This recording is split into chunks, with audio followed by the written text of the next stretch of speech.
Laking tulong mo talaga sa amin. Ano ka ba, Mari? Wala yun. Basta ba, para sa inyo ng inaanak ko. Salamat talaga sa ulam, Mari. Ano yun, Mari? Abay, iwan ko, Mari. Linti, makikita yata ako nito. Mari? Mari? Uy, mga Mari. Ba't si Mars lang ang nakatanggap ng ulam?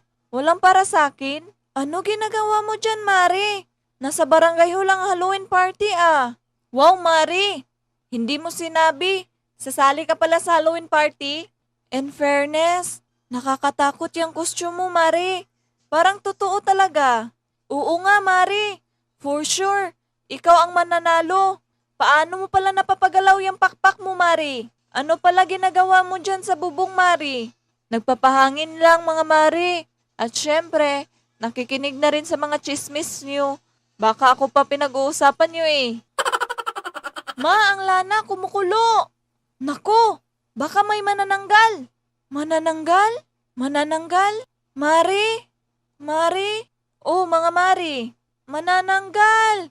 Tulong, may manananggal dito. Tulong, tulong. Yari, walang yaka, Marites. Ikaw pala ang manananggal.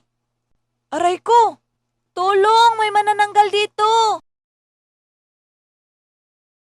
May okay ka lang? Anong okay? Ba't mo ako iniwan? Akala ko ba hindi mo ako pababayaan at iiwan? Nagulat ako sa manananggal eh. Talagang totoo pala na may manananggal. May pasabi-sabi ka pang, ikaw nang bahala. Ikaw pa pala itong unang tumakbo.